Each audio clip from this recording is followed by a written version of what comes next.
कोई न चढ़ेगा भगवान जी के। पार्वती माता की जय। हरतालिका व्रत कथा।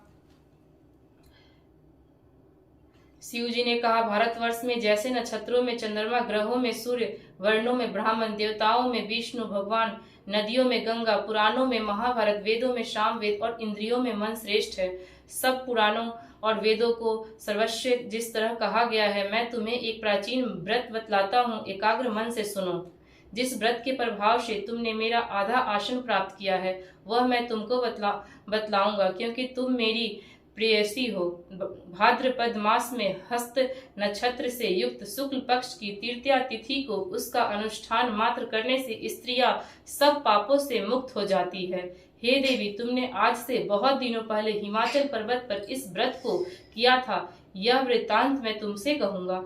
पार्वती जी ने पूछा, हे नाथ, मैंने क्यों यह व्रत किया था, यह सब आपके मुख से सुनना चाहती हूँ।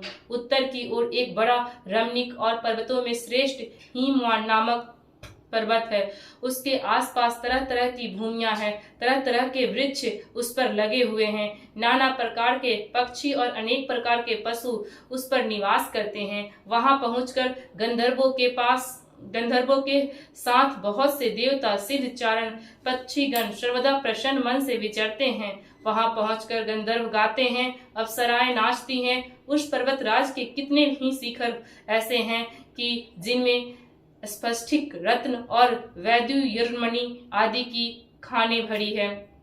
यह पर्वत ऊंचा तो इतना अधिक है कि मित्र के घर की तरह समझकर आकाश का स्पर्श किए रहता है। उसके समस्त शिखर सदैव हिम बर्फ से आच्छादित रहते हैं और गदाग जल की ध्वनि सदा सुनाई देती रहती है। हे पार्वती, तुमने बाल्यकाल में उसी पर्वत पर तपस्या की थी। 12 वर्षों तक तुम उल्टी टंग कर केवल धुआं पी कर रही। 64 वर्षों तक सूखे पत्ते खाकर रही।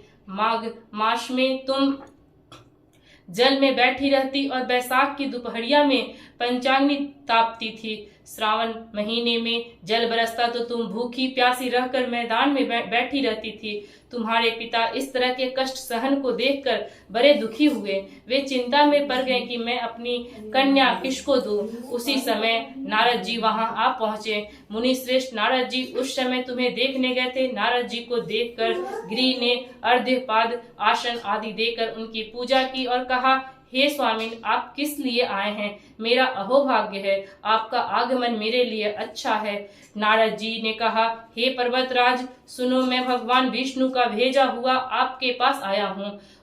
आपको चाहिए कि यह योग कन्या रत्न किसी योग वर को दें। भगवान विष्णु के समान योग वर ब्रह्मा, इंद्र और शिव इनमें से कोई नहीं है। इसलिए मैं यही कहूंगा कि आप अपनी कन्या भगवान विष्णु को ही देवें। हिमवान ने कहा, भगवान विष्णु स्वयं मेरी कन्या ले रहे हैं और आप यह संदेश लेकर आए हैं तो मैं उन्हें अपनी कन्या दूंगा। हिमवान की इतनी बात सुनकर मुनिराज नारद आकाश में विलीन हो गए। वे पीताम्बर, शंख, चक्र और गदाधारी भगवान विष्णु के पास पहुंचे। वहां हाथ जोड़कर नारद जी ने भगवान विष्णु से कहा, हे देव, सुनिए, मैंने आपका विवाह पक्का कर दिया। उधर हिमवान ने पार्वती के पास जाकर कहा कि हे पुत्री, मैंने तुम्हें भगवान विष्णु को दे डाली। तब पिता की बात सुनकर तुम बिना उत्तर दिए ही अपनी सखी के घर चली गई। वहीं जमीन पर पकड़कर तुम बड़ी दुखी होती हुई विलाप करने लगी। तुमको इस प्रकार विलाप करती हुई देखकर सखी बोली, तुम क्यों इतनी दुखी हो? इसका कारण बताओ। तुम्हारी जो कुछ इच्छा होगी मैं यथाशक्ति उसको पूरा करने की चेष्टा करूंगी, इसमें कोई संशय नहीं है। पार्वती जी बोली, मेरी जो कुछ अभिलाषा है उसे तुम प्रेम पूर्वक सुनो। मैं एकमात्र शिव जी को अपना पति बनाना चाहती हूँ, इसमें कुछ भी संशय नहीं है। मेरे इस विचार को पिताजी ने ठुकरा दिया है। इससे मैं अपने शरीर को त्याग दूंगी। पार्वती जी की इस बात को सुनकर सखियों ने कहा कि शरीर का त्याग ना करो, चलो किसी ऐसे वन को चलें जहां पिता को पता न लगे। ऐसी सलाह कर तुम वैसे वन में जा पहुंची। उधर तुम्हारे पिता घर घर में तुम्हें खोजने लगे। दूतों द्वारा भी खबर लेने लगे कि कौन देवता या किन्नर मेरी पुत्री को हर ले गया है। उन्होंने मन ही मन कहा, मैं नारद जी की आगे प्रतीक्षा कर रहा। प्रतीक्षा कर चुका हूँ कि अपनी पुत्री भगवान विष्णु को दूंगा। ऐसा सोचते सोचते हिमवान मूर्छित हो गए। गिरिराज को मूर्छित देखकर सब लोग हाहाकार करते दौड़ पड़े। जब होश हुआ तो सब पूछने लगे कि गिरिराज, आप अपनी मूर्छा का कारण बताइए। हिमवान ने कहा, आप लोग मेरे दुख का कारण सुने। न मालूम कौन मेरी कन्या को हर ले गया है।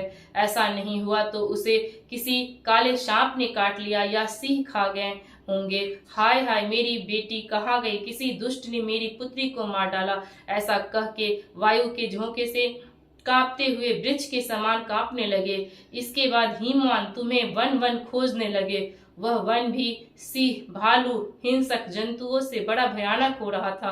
तुम भी अपने सखियों के साथ उस भयानक वन में चलती चलते एक ऐसी जगह जा पहुंची जहां एक नदी बह रही थी। उसके रमणीय तट पर एक बड़ी सी कंदरा थी।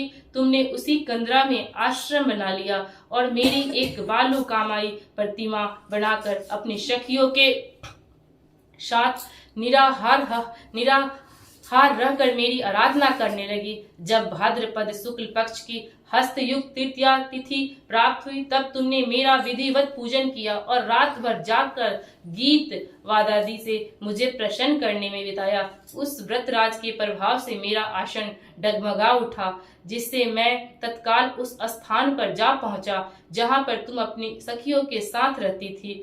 वहां पहुंचकर मैंने तुमसे कहा कि मैं तुम पर प्रसन्न हूँ, बोलो क्या चाहती हो। तुमने कहा, मेरे देवता, यदि आप मेरे ऊपर प्रसन्न हैं तो मेरे पति बने। मेरे तथा अस्तु कहकर कैलाश पर्वत पर वापस आने पर तुमने वह प्रतिमा नदी में प्रवाहित कर दी और सखियों के साथ तो उस महाव्रत का पारण किया। हिमवान ही तब तक उस वन में तुम्हें खोजते हुए आ पहुंचे। चारों दिशाओं में तुम्हारी खोज करते करते वे व्याकुल हो चुके थे, इसलिए तुम्हारे आश्रम के समीप पहुंचते ही गिर पड़े। थोड़ी देर बाद उन्होंने नदी के तट पर दो कन्याओं को सोते हुए देखा। देखते ही उन्होंने तुम्हें छाती से लगा लिया और बिलख कर रोने लगे। फिर पूछा, पुत्री, तुम सिंह, व्याघ्र आदि जंतुओं से भरे इस वन में क्यों आ पहुंची? पार्वती जी ने उत्तर दिया, हे पिताजी, मैंने पहले ही अपने आप को शिव जी के हाथों सौंप दिया था। आपने मेरी बात टाल दी, इससे मैं यहाँ चली आई। हिमवान ने संतावना दी कि हे पुत्री, मैं तुम्हारी इच्छा के विरुद्ध कुछ ना करूँगा। वे तुम्हें अपने साथ ले घर आए और मेरे साथ तुम्हारा विवाह कर दिए। इससे तुमने मेरा अर्धासन पाया है। तब से आज तक किसी के सामने मुझे यह व्रत प्रकट करने का अवसर नहीं प्राप्त हुआ। हे देवी, मैं यह बताता हूँ कि इस व्रत का हरितालिका नाम क्यों पड़ा। तुमको सखिया हर ले गई थी, इसी से हरितालिका नाम पड़ा।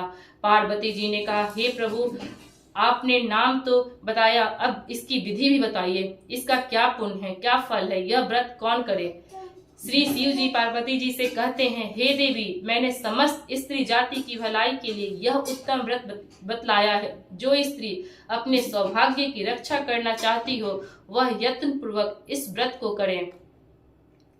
केले के खंभे आदि से सुशोभित एक सुंदर मंडप बनावे, उसमें रंग बिरंग के रेशमी कपड़ों से चंदुआ लगाकर चंदन आदि सुगंधित द्रव्यों से वह मंडप लिपवाएं। फिर संग, मेरी, मृदंग आदि बाजे बजाते हुए बहुत से लोग एकत्रित होकर तरह तरह के मंगल चार करते हुए उस मंडप में पार्वती तथा शिव जी की प्रतिमा स्थापित करें। उस रोज दिन भर उपवास कर बहुत से सुगंधित फूल, सुगंध और मनोहर धूप, नाना प्रकार के नैवेद्य आदि एकत्र कर मेरी पूजा करें और रात भर जागरण करें। ऊपर जो जो वस्तुएं गिनाई गई है उनके अतिरिक्त नारियल, सुपारी, जंबीरी, नींबू, लौंग, अनार, नारंगी आदि जो जो फल प्राप्त हो सके उन्हें इकट्ठा कर ले। उस ऋतु में जो फल तथा फूल मिल सके विशेष रूप से रखे। इसके बाद धूप दीप आदि से पूजन कर प्रार्थना करे, हे शिवे, शिव रूपनी, हे मंगले, अब सब अर्थों को देने वाली हे देवी, हे शिव रूपे,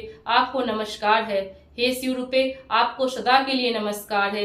हे ब्रह्मा रूपनी, आपको नमस्कार है। हे जगदात्री, आपको नमस्कार है। हे सिंहवाणी, संसार के भय से भयभीत मुझ दिन की रक्षा करे। इस कामना की पूर्ति के लिए मैंने आपकी पूजा की है। हे पार्वती, मुझे राज्य और सौभाग्य दे, मुझ पर प्रसन्न होए। इन्हीं मंत्रों से पार्वती तथा शिव जी की पूजा करे। तदंतर विधि पूर्वक कथा सुने और ब्राह्मण को वस्त्र, गौ, स्वर्ण आदि दे।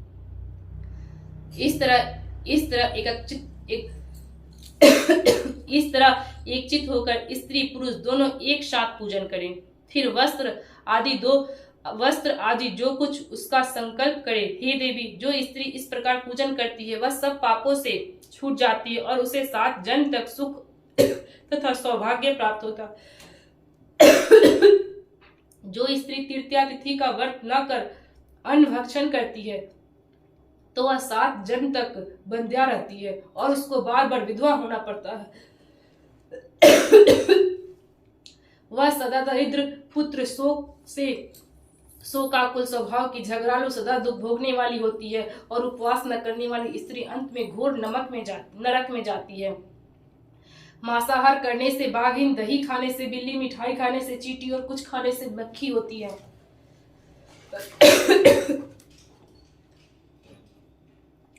तीज को अन्न खाने से सुकड़ी, फल खाने से बंदरिया, पानी पीने से जोग, दूध पीने से सांपिन, उस रोज सोने से अजगरी और पति को धोखा देने से मुर्गी होती है। इसलिए सभी स्त्रियां व्रत अवश्य करें। दूसरे दिन स्वर्ण, चांदी, तांबा अथवा बांस के पात्र में अन्न भरकर ब्राह्मण को दान दे और पारण करे। जो स्त्री इस प्रकार व्रत करती है वह मेरे समान पति पाती है और जब वह मरने लगती है तो तुम्हारे समान उसका रूप हो जाता है। उसे सब प्रकार के सांसारिक भोग और सायुज्य मुक्ति मिल जाती है। इस हरतालिका की व्रत कथा मात्र सुन लेने से प्राणी को 1000 अश्वमेघ और सैकड़ों वाजपेय यज्ञ का फल प्राप्त होता है। हे देवी, मैंने यह सब व्रतों से उत्तम व्रत बतलाया जिसके करने से प्राणी सब पापों से छूट जाता है।